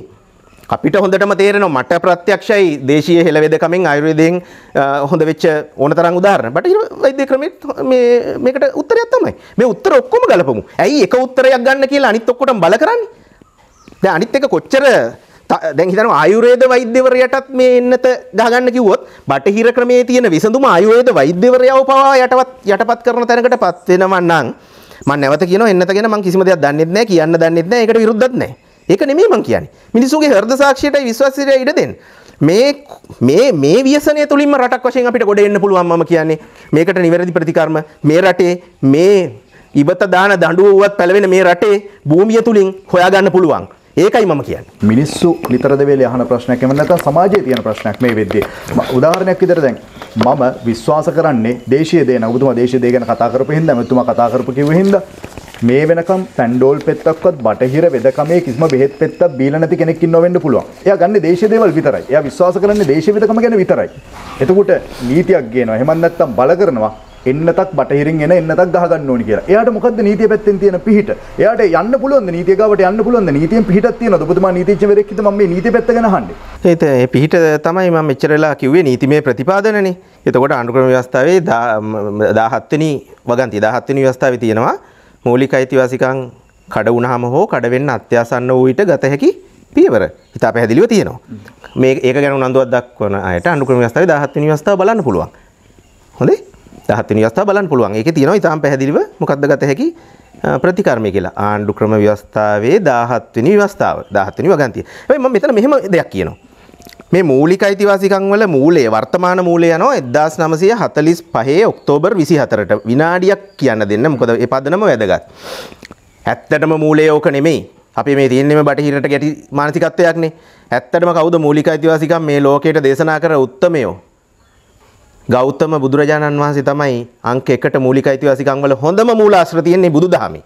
ඊළඟට ක්‍රිස්තියානි දහමේ, ඉස්ලාම් දහමේ, ඒ අපේ උත්තම ආගම් වල තියෙන සීල මූලාශ්‍ර. ඒවට වඩා ගොඩාක් ප්‍රාථමිකයි මේ අනිකුත් පසු කාලීනව බිහි වෙච්ච ඒවා. 1945 ඔක්තෝබර් 24 වෙනිදා එක්සත් ජාතීන්ගේ සංවිධානය පිහිටවනවා. ඉතා කෙටියෙන් විනාඩියෙන් කියාගෙන යනවා මේ ටික. 1948 දෙසැම්බර් 10 එක්සත් ජාතීන්ගේ මානව හිමිකම් පිළිබඳ විශ්ව ප්‍රකාශය සම්මත වෙනවා. ඒකට අපිත් රැටිෆිකේෂන්, ඒ කියන්නේ අපිත් අප්‍රානුමත කරනවා. ශ්‍රී ලංකාවත් අත්සන් කරලා තියෙනවා. ඒතකොට අපි බැඳිලා ඉන්නවා මේ රටේ මිනිසුන්ට මානව හිමිකම් ලබා දෙන්න. ඒක එකක්. එතකොට 1966 නැවතත් සිවිල්ලා දේශපාලන අයිතිවාසිකම් පිළිබඳ ප්‍රඥප්තියයි ආර්ථික සමාජීය හා සංස්කෘතික අයිතිවාසිකම් ප්‍රඥප්තිය කියලා ප්‍රඥප්ති දෙකක් සම්මත වෙනවා ජාත්‍යන්තරේ. ඒ දෙකටත් ලංකාව අත්සන් කරනවා. එතකොට එහෙමනම් එක්සත් ජාතීන්ගේ සංවිධානයේ සමාජික රටක් වෙලා විශ්ව ප්‍රකාශයට අත්සන් තියලා අර විකල්ප ප්‍රඥප්ති දෙකටත් අත්සන් කර රටක් විදියට අපි බැඳිලා ඉන්නවා අපේ රටේ මිනිස්සුන්ට මූලික අයිතිවාසිකම් දෙන්න. ඒක පළවෙනියටම දැන් එහෙම අපි පිටරටවල මේ ජාත්‍යන්තර කිවිසුම් වලට අස්සංකල පළියට අපේ රටේ නීතියක් වෙන්නේ නැහැ ඒක. අපේ රටේ නීති පොත් වලට ඇතුළත් වෙන්න ඕනේ. ප්‍රථම වතාවට 1972 ව්‍යවස්ථාවේ තමයි මූලික අයිතිවාසිකම් පරිච්ඡේදයක් ඇතුළත් වෙන්නේ. සිරිමා බණ්ඩාරනායක මැතිණියගේ 72 මැයි 22 වෙනිදා ව්‍යවස්ථාවේ මූලික අයිතිවාසිකම් චැප්ටර් එකක් හාහාපුරා කියලා ඇතුළත් වෙනවා. මූලික අයිතිවාසිකම් චැප්ටර් එකක් තිබුණාට ප්‍රතිකර්ම තිබුණේ නැහැ ඒකේ. ඒ කියන්නේ මූලික අයිතිවාසිකම් හඳුන්වා දීලා තියෙනවා. කඩ වුණාට කරන්න දෙයක් තිබුණේ නැහැ. ඉතින් මිනිස්සු 72 78 කාලෙදී මේ විවස්ථාව සම්මත වෙනකන් තමන්ගේ මූලික අයිතිවාසිකම් කඩ වුණාම උසාවියට ගියා. උසාවිය කිව්වා ඇත්ත තමයි මූලික අයිතිවාසිකම් කඩ වෙලා තමයි ඒත් කරන්න දෙයක් නැහැ අයියා. ප්‍රතිකර්මයක් නැහැ. හැබැයි පසු කාලීන වෙන්න 76 77 වෙන්න වගේ නඩු තීන්දුව තියෙනවා. ලතින් කියමනක් තියෙනවා ubijus ibu remedium කියලා. ඒකේ තේරුම if there is a right there should be a remedy also otherwise useless. ඒ කියන්නේ අයිතියක් ඇතනම් ප්‍රතිකර්මයක්ද තිබිය යුතුයි කියලා අධිකරණය ගත්ත පුළුල් ප්‍රවේශයක්. හැබැයි අධිකරණයට එච්චර ප්‍රවේශ ගනිමින් ඉන්න උවමනාවක් තිබුණේ නැහැ. මොකද 78 ව්‍යවස්ථාවේ වර්තමාන ව්‍යවස්ථාවේ මූලික අයිතිවාසිකම් සේම ඒව කඩ වූ ඊට ගත හැකි ප්‍රතිකර්මත් සඳහන් වෙනවා. දැන් මම අර අපේ වැඩසටහනේ මුලට අයිති යන්න ඕනේ නැහැ නේ මුලදී කිව්වනේ මේකේ தත්ත්වය. එතකොට එහෙමනම් ඉතින් දැන් ඔබතුමා අහපු ප්‍රශ්නෙට උත්තරේ අපේ අයිතිවාසිකම් එහෙමම යටපත් වෙනවා නම් මේ ආපු මේ නැග්මේ තේරුමක් නැහැනේ. ඒතකොට අපි යන්නේ ආපස්සටනේ. අර යුරෝපයේ අඳුරු යුගයටනේ, වැඩවසම් යුගයටනේ. අයිතිවාසිකම් එන්න ඕනේ අහිමි වෙන්න නෙමෙයි. අයිතිවාසිකම් වැඩිවීම. එතකොට වැඩිවීම පුද්ගල අයිතිවාසිකම් වගේම සමාජ අයිතිවාසිකම් එකඟයි. හැබැයි මෙතන සමාජ අයිතිවාසිකම් උල්ලංඝනය වෙන තර්කයක් නැති බව මම ඉතාම පැහැදිලිව පෙන්නුවා ඔබතුමාට. උදාහරණ වලින් සහ ඒකේ ශේෂ්ත්‍රීය ප්‍රවීණයන්ගේ කියමන් වලින්. මගේ මත නෙමෙයි. පැහැදිලි මූලාශ්‍ර එක්ක මම මේ මුළු කතාවම කොට නැගුවේ. එතකොට එහෙමනම් අපි මේක අපස්සට යාමන්නේ බල කරොත් වෙන්නේ. අනිත් එක බලන්න ලෝකේ දියුණු ප්‍රජාතන්ත්‍රවාදයේ තියෙන කිසිම රටක් බල කරන්නේ නැහැ. ප්‍රජාතන්ත්‍රවාදයේ තියෙන රටවල් බල කරන්නේ නැහැ. ඒගොල්ලෝ දිරිගන්නවනෝ එන්න පුළුවන්. අපි ප්‍රජාතන්ත්‍රවාදී රටන්නේ. ශ්‍රී ලංකා ප්‍රජාතාන්ත්‍රික සමාජවාදී ජනරජය. ඔව්. න්‍යායාත්මක ඔව්. එතකොට ප්‍රජාතාන්ත්‍රික දියුණු රටවල් කවුද කියලා කියන්න බල කරන්නේ නැහැ. දැන් ඒ රටවල් දිරිගන්නව හැබැයි. මොන අපිට ආරංචි වුණා ඩොලර් ගාණක් දෙනවා එන්නත් කරන අයට දිරිගන්නනවා. බල කිරීම නැහැ. දැන් මගේ මිතුරෙක් ඕස්ට්‍රේලියාවේ ඉඳන් මට කිව්වා එතුමා කිව්වා ඒගොල්ලෝ නම් එන්නත ගත්තා කිව්වා. ගත්තා නමුත් ඇතුළට යන්න කලින් දැනුවත් කරලා අස්සන ගන්නවා කිව්වා. දැනුවත් කරලා. ඊට ඇතුළේ ඉඳගත්තාම ඒ නර්ස් ඇවිල්ලා කියනවා කිව්වා හෙදිය හරි හෙදතුමා මේකේ තියෙන අතුරු ආබාධ විය හැකි ඒවා මේවා ඕමෙටින් මොන හරි හිස රදේ මොන හරි වෙන්න පුළුවන් අතුරු ආබාධ ටික දැනුවත් කරනවා කිව්වා. දැනුවත් කළා ඒගොල්ලන්ට කිව්වලු no fatal incident yet but can be කියලා. ඒ කියන්නේ මරණීය ආබාධ මේ දක්වා වාර්තා වෙලා නැහැ. ඒවත් විය හැකි කියලා කිව්වලු. කැමති නම් අස්සම් කරලා ගන්න කිව්වලු. ඔක්කොම දැනුවත් කරලා ඉවර වෙලා. එහෙම නැතුව බලන්න කොච්චර ඒක ප්‍රජාතාන්ත්‍රික තත්ත්වයක්ද. එහෙම නැතුව බලෙන් ඇදන් උස්සගෙන ගිහින් කුදලගෙන ගිහින් කැමැත්තට විරුද්ධව එහෙම නැහැ මේ දියුණු රටවල් කරන්නේ. අපි දියුණු රටක් නෙමෙයි හින්දා කමක් නැහැ කියලා කෙනෙක් ඒතකොට ආපස්සට තර්ක කරයි. නෑ දියුණු කියලා මම එතන අදහස් කරේ ආර්ථික දියුණු නෙමෙයි ප්‍රජාතන්ත්‍රවාදී දියුණු. අපි තරම් ප්‍රජාතන්ත්‍රවාදී දියුණු රටක් ඉතිහාසයේ තිබිලා නැහැ. අනිත් රටවල් වලුත් ප්‍රජාතන්ත්‍රවාදී ඉගෙන ගත්තේ අපෙන්. ඒ ගැන ඕන තරම් ඔබතුමා එක්ක මම වෙනම වැඩසටහනක් ඕනනම් කරන්න මේකේ පැටල ගන්න නෑ මම ඒක. හැබැයි එහෙමනම් එතකොට අපි ආපස්සට යනවා වෙනවා එහෙම බල කරොත්. ඔය ඉහළ මට්ටමේ රටවල් වල අපි දැක්කේ ප්‍රංශේ විතරයි බල කරා. ඒකට මොකද වුනේ බලන්න මිනිස්සු දෙකට බෙදිලා රටම දෙකට බෙදුනා එකෙන්. වෙන කිසිම රටක් බල කරේ නැහැ. අපි දන්නේ ඉහළ කියන රටවල් වලින් බල කරලා අත්වෙච්ච ප්‍රතිඵලයකුත් නැහැ. මොකද තාම අවසාන නිගමන වලට එළඹිලා නැති දෙයක්. මම කතා කරන්න සූදානම් නැහැ මේ දේ ගැන. මම දන්නෙත් නැහැ. එතකොට මට තියෙන හෘද සාක්ෂිය භුක්ති විඳින්න මට ඕනේ. එතකොට ඒකේ අනිත් එක තමයි දැන් අපි බෞද්ධ රටක්නේ. ආණ්ඩුක්‍රම ව්‍යවස්ථාවේ 9 වෙනි ව්‍යවස්ථාවේ තියෙනවා බුදුදහම තමයි රාජ්‍යාගම. බුදුදහමට ප්‍රමුඛ ස්ථානය දෙනවා. ගරු කොට ආරක්ෂා කරනවා. අනිත් ආගම් වලට සලකන ගමන් කියලා. ඒතර රජ කෙනෙක්ට පාලනය කරන්න පාලක ධර්ම දසරාජ ධර්ම සතර බ්‍රහ්ම විහරණ ලිච්ඡවි රජ දරුවන්ට කරපු දේශනේ මේවා පාදක කරගන්න ඉපේ අපි නිකන් බෞද්ධ රටක් කිව්වට වැඩක් නැහැ නේ. එතකොට එතෙන්දී නොපැන වූ නීති නොපැනවීම කියන එක ලිච්ඡවි රජ දරුවන්ගේ සප්ත පරිහානි ධර්ම වල එකක්. ලිච්ඡවි රජ දරුවෝ පිරිහුන් නැත්තේ හේතු 7ක් තියෙනවා. ඒ හේතු 7න් එකක්නේ පැන වූ නීති අකණ්ඩව ක්‍රියාත්මක කිරීමත් නොපැන වූ නීති නොපැනවීමත්. ඒ නොපැන වූ නීති නොපැනවීම කියන එක අපේ ආණ්ඩුක්‍රම ව්‍යවස්ථාවේ 13 වෙනි අවස්ථාවේ පැහැදිලිවම තියෙනවා අතීතයට බලපාන නීති හදන්න බෑ කියලා. අර ලෞතර බුදුරජාණන් වහන්සේ ලිච්ඡවි රජදරුවන්ට දේශනා කරපු දේශනේ තමයි 13 වෙනි අවස්ථාවට ඇවිල්ලා තියෙන්නේ අතීතයට බලපාන නීති හදන්න බෑ කියලා. ඒකේ තේරුම මේ මොහොතේ පවතින නීතියෙන් රට පාලනය කරන්න. වැරදියට තේරුම් ගන්න එපා. ලෞතර බුදුරජාණන් වහන්සේ කිව්වේ එතුමා අකාලික ධර්මයක් දේශනා කරේ අප්ඩේට් වෙන්න එපා කියන එක නෙමෙයි. අලුත් දේට අලුත් නීති ඕන වෙන්න පුළුවන්. එහෙනම් ඒක සම්මත කරලා එතන ඉඳලා කටයුතු කරන්න සම්මත කරන නිසි ක්‍රමවේදයෙන් පස්සේ. අනීතික තත්ත්ව ඇති කරන්න එපා කියන එකයි එයින් රටවල් තුල වීරසක මිනිසු තුල අමනාපකම් ගැටුම් ප්‍රචණ්ඩත්වයන් වර්ධනය වෙනවා කියන එක තමයි මේ ලෞතර බුදුරජාන් වහන්සේගේ දේශනේ. ඒතර බුදුදහමට අනුකූල වෙන රටක් විදිහට අපි මේ සියලු දේවල් සැලකීම හොඳයි කියන එක තමයි මට කියන්න තියෙන්නේ. මම මෙහෙම ඇහුවොත් එම කෙනෙක්ට මේ ප්‍රශ්නේ එන්න පුළුවන්. තමන් ඉපදිච්ච රට, තමන්ගේ මව් රට, තමන්ගේ මව් රටේ පොදු ස්ථානයකට අඩිය තියන්න ඔය කියන විදිහට මම මේ නීතිය පැත්තෙන් ඔබතුමාගෙන් අහන්නේ. නීතිය පැත්තෙන් අවසරයක් තියනවාද? ඒ කියන්නේ කවුරු මොන දේවල් කරත් අර කියන විදිහට මොන දේවල් වලට යටත් වෙන්න ඕනි කිව්වත් තමන්ගේ මව් රටේ පොදු ස්ථානවල අඩිය තියන්න ඇවිදගෙන යන්න භුක්ති විඳින්න නිදහස සාමාන්‍ය ජනතාවට තියනවාද? බොහෝම හොඳ ප්‍රශ්නයක් ඔබතුමා මතු කරේ. බොහොම හොඳ ප්‍රශ්නයක්. ශ්‍රී ලංකාව තුල යාම්මීම් නිදහස කියන්නේත් අපේ රටේ මිනිසුන්ගේ මූලික අයිතිවාසිකමක්. 14 වෙනි ව්‍යවස්ථාවෙන් තහවුරු කරලා තියෙනවා. ශ්‍රී ලංකාව තුල යාම්මීම් නිදහස. හැබැයි යාම්මීම් නිදහස තියෙන්නේ සීමිත ව්‍යවස්ථා ඇතුලේ.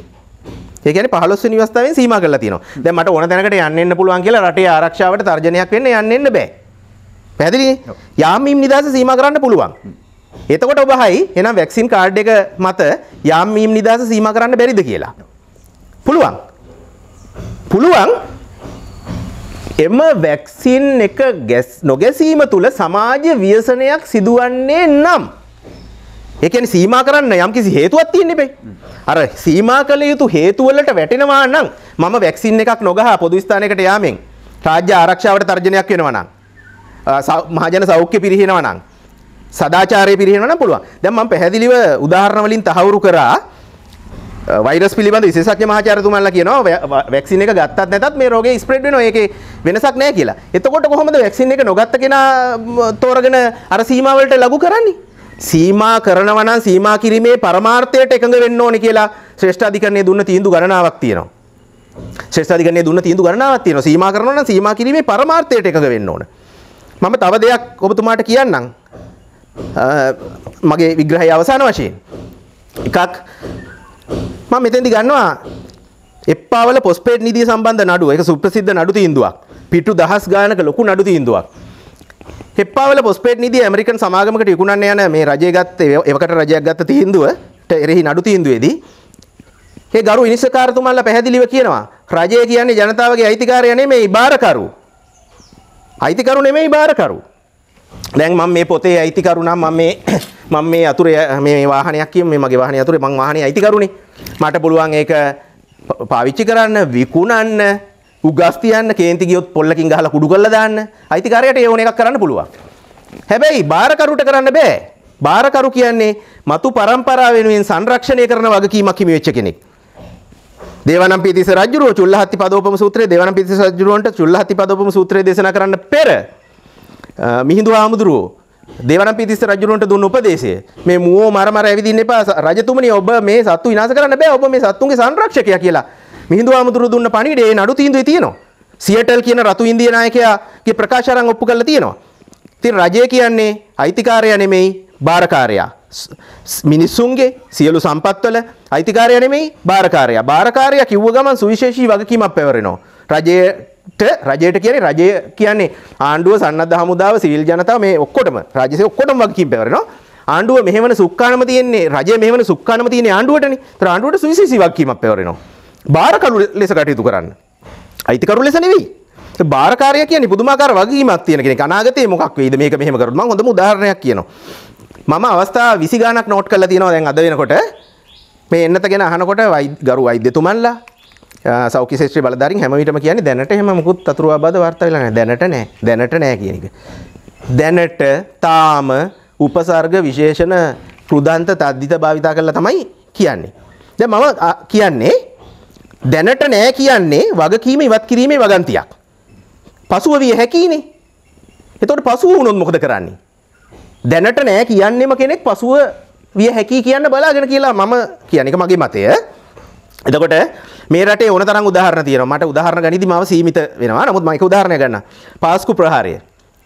ගොඩක් අයට ආරංචි වුණා කිව්වා. ඒගොල්ලෝ කියලා තිබ්බා දැනට නේ. ඉතින් එහෙම අවදානමක් නැහැ. දැනට නැහැ කියන එක තමයි එදත් ඔය කී හිටියේ. උනාට පස්සේ ඒ වකට හිටපු ආරක්ෂක ලේකම්තුමාගෙන් අහනවා ප්‍රසිද්ධ මාධ්‍ය මෙච්චර විනාශයක් වෙනකන් ඇයි හිටියේ කියලා. කවුද හිතුවේ? අපි හිතුවේ නේ මෙහෙම දෙයක් වෙයි. අපි ආරංචි වුණාට අපි හිතනවා මෙහෙම දෙයක් වෙයි කියලා. දැනට නැහැ කියන අය පස්සේ කියන්නේ හිතුවේ නැහැ කියලා. එතකොට දැනට නැහැ හිතුවේ නැහැ අතර දෝලණය වෙන කාරණයකදී තීරණය ගැනීමේ අයිතිය ඊට ගොදුරු වෙන කෙනාට ලක් වෙන කෙනාට තිබිය යුතුයි. ඒකයි මම කියන්නේ දනුෂ්ක මහත්මයා. ඔබතුමා කියවනේ මේ බාරකාරීත්වයක් ගැන. එතකොට ඊළඟ පරම්පරාවේ බාරකාරීත්වය මේ වර්තමාන ආණ්ඩුවට තියෙනවා නේද? ඒ බාරකාරීත්වය ගැන හිතලා අපි හිතමු අධ්‍යාපනය ගැන පාසල් ටික වැහිලා තියෙන්නේ. එතකොට බාරකාරීත්වය යටතේ ළමයින්ගේ අධ්‍යාපනය අපි ලබා දෙන්න ඕනේ. ළමයි ගැන අපි හිතනවා.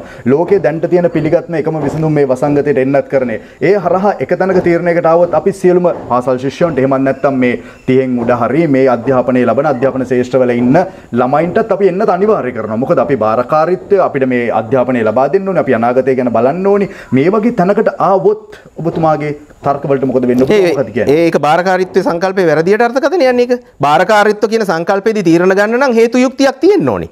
දැනට කවුරුවත් කිව්ව තමයි මෙතනින් එහා කියන විනාඩිය මගේ පෞද්ගලික මතය. ලෝය කෙනෙක් නීතිඥවරයෙක් වුණා කියලා හරි මගේ පෞද්ගලික මතයක් තියෙනවානේ.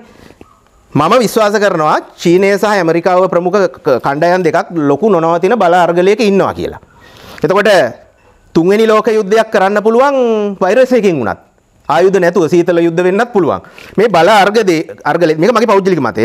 චීනයේ අගමැතිතුමා එකවරක කියනවා චීනයේ තාප්පේ ප්‍රකාරයේ හමුවේ චීන මහා ප්‍රාකාරයේ හමුවේ හැප්පිලා ලේ වගුරුව ගන්න ලෑස්ති වෙන්න එපා කියලා තර්ජනයක් කරනවා ලෝකෙට මේ මෑතකදී. මාධ්‍යයෙන් ගියා.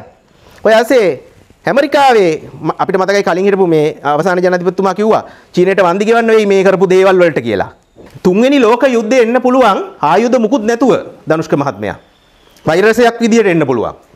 වෙනත් විදියකට එන්න පුළුවන්. සීතල යුද්ධ නිර්මාණය වෙන්න පුළුවන්.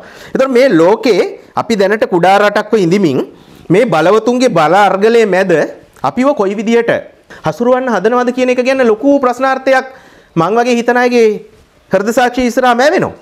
එතකොට එහෙමනම් බාරකරුවෙක් විදියට තීරණ ගන්න ඕන අවුරුදු ගාණක් තහවුරු වෙලා සායනික පරීක්ෂණ සහ අනිත් දේවල් වලින් ප්‍රත්‍යක්ෂ වෙච්ච විසඳුමක් ගැන ගන්න තීරණයයි හදිසි අවස්ථාවකට මුහුණ දෙන්න දැනටත් වෙනස් වෙවි යන වෛරස් ප්‍රභේද හමුවේ වෙනස් කර කර යන තාම අවසාන නිගමනයක් නැති කාරණයක් සම්බන්ධයෙන් ගන්න තීරණය අතර මහා පරස්පරයක් තියෙනවා.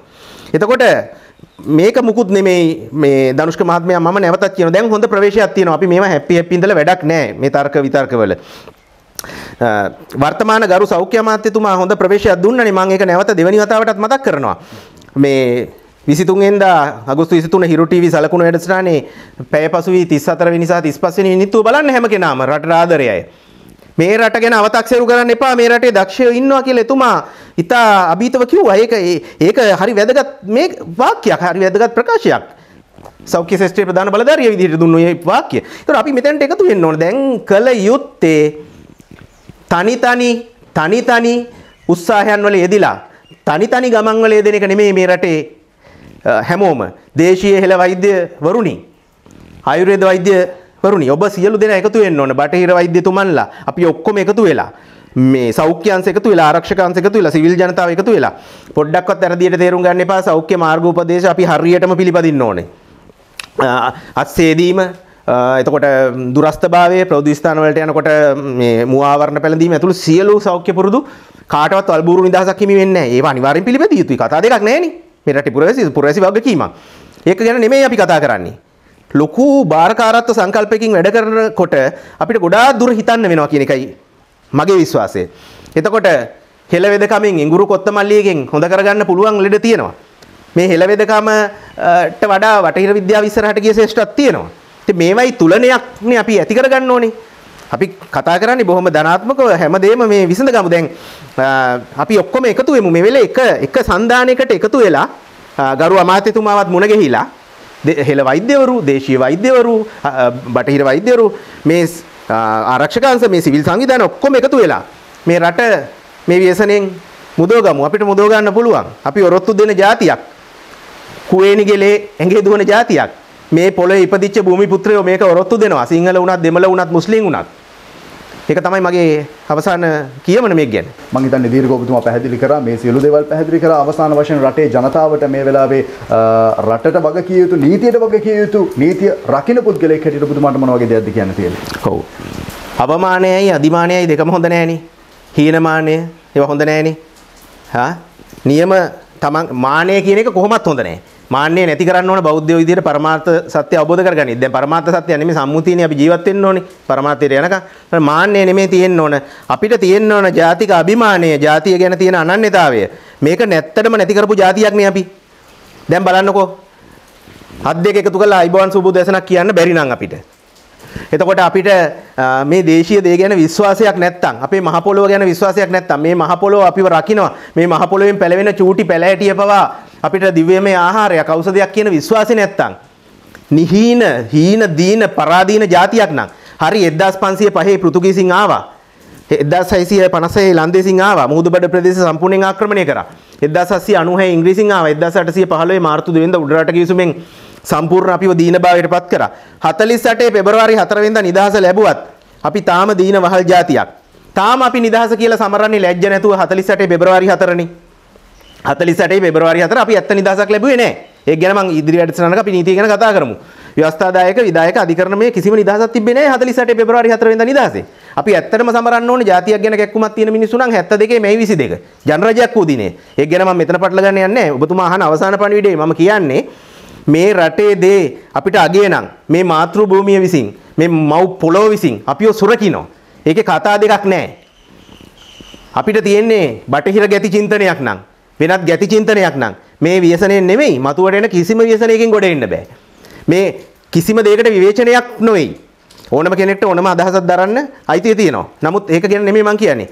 මේ මහ පොළොවේ ඉපදිච්ච අපි එක ශ්‍රී ලාංකික ජාතියක් ලෙස සියලු අයගේ දක්ෂතා කැටි කරගෙන පෙළ ගැහුවොත් කොරෝනා කියන්නේ අපිට අර්බුදයක් නෙවෙයි. ඒ පණිවිඩය මම හිතන්නේ වැදගත්ම පණිවිඩය කොරෝනා කියන්නේ අපිට අර්බුදයක් නෙවෙයි නේද? අපි මෙතනදී ගත යුතුම දේ අපි එකතු වුණොත් එම අරබුතුමා කිව්වා වගේ සෞඛ්‍ය අපේ මේ නව ඇමතිතුමත් සඳහන් කරපු ආකාරයට මෙච්චර මේ හැමෝම රටේ හැමෝම කියනවා අපි කව බෙහෙත් තියනවා කියලා. බොහෝ දෙනෙක් කියනවා බෙහෙත් තියනවා කියලා. මේවා අරගෙන පරීක්ෂා කරලා බලන්න. අපිත් ඉල්ලන දේ පරීක්ෂා කරලා බලන්න. මේවායි පරීක්ෂාවල ප්‍රතිඵල තියනවා නම් මේ යන මිනිස්සුන්ට මේවා දීලා මේ වසංගතයට ගොදුරු වෙලා ඉන්න පණ අදින හුස්ම ටිකට පොරකන මිනිස්සු ටිකට මේ ටික දුන්නොත් ජීවිත රසක් බේර ගන්න පුළුවන්. එක දෙයක් මගේ අරුණ නිසා මේකත් කිව්වොත් හොඳයි කියලා හිතනවා. රෝග වලින් 70%ක් 80%ක්ම මානසිකයි. මනෝපුබ්බංග මාදම්මා යනුවෙන් ලෞතර බුදුරජාණන් වහන්සේ දේශනා කර දේ පරම සත්‍යයි. මනස තමයි පෙරටුව යන්නේ.